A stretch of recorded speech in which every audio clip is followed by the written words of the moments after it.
பாருங்க, அவளே ரொம்ப டயர்டா வந்திருக்கா. அவளை கொஞ்சம் ரிலாக்ஸ் பண்ண விடுங்க. அவதான் பத்திரமா வந்துட்டால.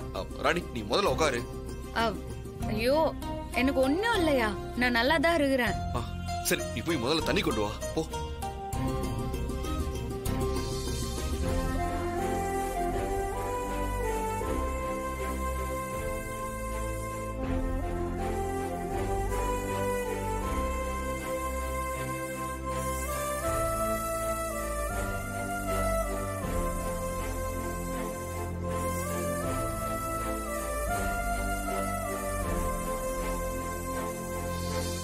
நான் திரும்ப வந்ததா பெரிய விஷயம், நீங்க எல்லாரும் பொழைச்சு மீண்டு வந்ததுதான் ரொம்ப பெரிய விஷயம். உங்களுக்கு ஒண்ணுன்னதும் நான் அப்படியே துடிச்சு போயிட்டேன்.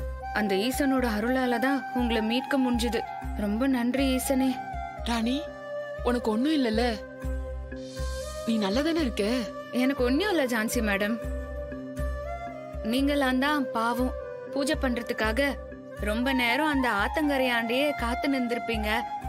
காத்திருந்ததை விடுமா, நீயும் நம்பூதிரியும் வரலனதும் உங்க 2 பேருக்கும் என்ன ஆச்சோ ஏதாச்சோன்னு நாங்க ரொம்ப பயந்துட்டோமா. கடவுள் புண்ணியத்தால ராணி நல்லபடியா வீட்டுக்கு வந்துட்டா. தமன்னா, இவ மட்டும் நம்ம கிட்ட இருந்து மிஸ் ஆயிட்டே இருக்கான். இவள முடிக்கிற வரைக்கும் நான் ஓயவே போறதில்ல. ஆமா அத்தை, பொம்மைய கூட முடிச்சிட்டோம். இவள முடிக்க எவ்வளவோ ட்ரை பண்ணியும் நம்ம தோத்து போனதுதான் மிச்சம்.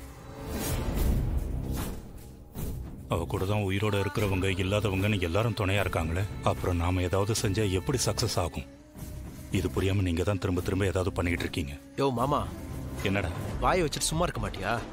படா, இப்படி ஏடா கூடமா ஏதாவது பேசிட்டே இரு, அப்புறம் அம்மா கிட்ட தேவையில்லாம திட்டுவாங்க. வாயை மூடிட்டுறியா? டேய், நான் வாயை முடிக்கிறேன். என் வாயில சனி பகவான் உட்காந்துருக்காரு போல இருக்கு.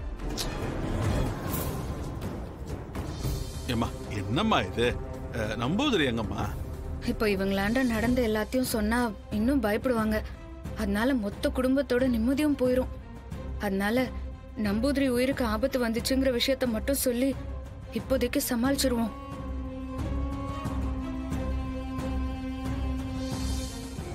ராணி, என்ன தாத்தா கேட்டுட்டே இருக்காரு, நீ எதுவுமே சொல்லாம யோசிச்சுட்டே இருக்க? ஐயோ, நடந்ததெல்லாம் நினைச்சு பார்த்தேன்யா. ஏமா, என்னதான் ஆச்சு? தாத்தா, அன்னைக்கு கோயில்ல குறி சொல்லும் போது நம்ம குடும்பத்துக்கு 3 எதிரிங்க இருக்காங்கன்னு சாமி சொல்லுச்சே, உங்க எல்லாருக்கும் அது ஞாபகம் இருக்குதா? அந்த குழந்தை இந்த மண்ணுல சுகப்பிரசவம் ஆக கூடாதுன்னு அதை தடுத்து நிறுத்த ஒரு துஷ்ட சக்தியே வேலை பாக்குது. ஆமா ஆமா.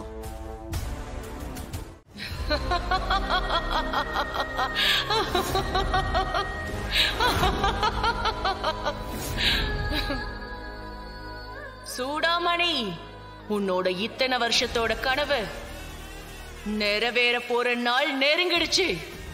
இதுக்குதான் இத்தனை வருஷமா தவம் இருந்த. பார்த்திபன் திரும்பவும் ஜனனிக்க போறான்.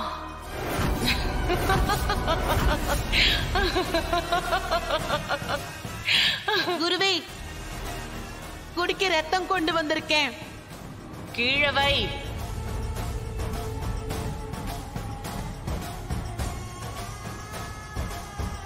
நீ சாப்பிட்டியா கடம்பா? குருவே, இந்த 1000 வருஷத்துல இன்னைக்குதான் நீங்க என்ன சாப்பிட்டியான்னு கேக்குறீங்க. அதுவா கடம்பா? நான் ரொம்ப சந்தோஷமா இருக்கேன்.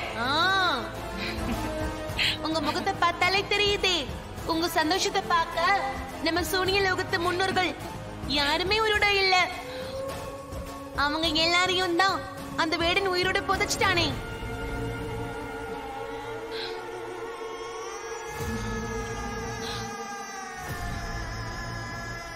கடம்பா, நான் என் முன்னோர்களுக்கு செஞ்சு கொடுத்த சபதத்துல ஜெயிக்க போறேன்.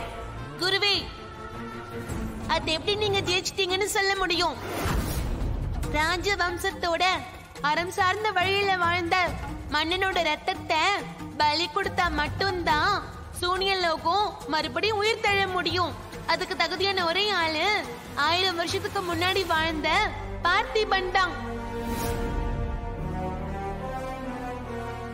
ஆமா, வர 40வது பௌர்ணமியில ராஜவம்ச குலத்துல வந்த முதலாம் கந்தக வேடனோட 2வது மகன் அறம் சார்ந்த வழியில வாழ்ந்த பார்த்திபனை பலி கொடுத்து நம்ம சூனிய லோகத்துல இருக்க முன்னோர்கள் அத்தனை பேரையும் தட்டி எழுப்ப போறேன். 1000 வருஷத்துக்கு முன்னாடி நீங்க பார்த்திபன்னு உருகி உருகி காதலிச்சுதா போட்ட நாடகம் இப்ப முடிவுக்கு வரப்போகுது.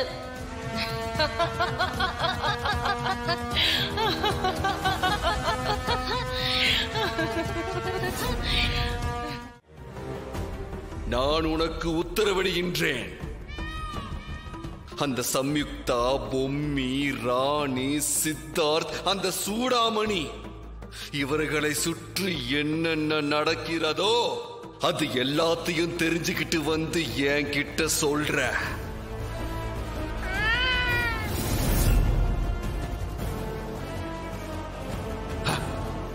இது வரைக்கும் எதிர்காலத்தை யாரும் மாத்தி அமைச்சதே இல்லை. ஆனால் முதல் தடவையாக அந்த எதிர்காலத்தையே இந்த வேடன் மாற்றி அமைக்கப் போகிறான்.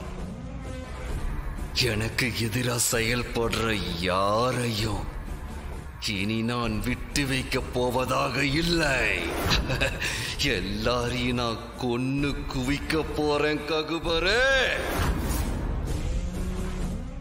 எனக்கு எதிரிகளே இருக்க கூடாது. இந்த வேடன் இருக்கவும் விடமாட்டான்.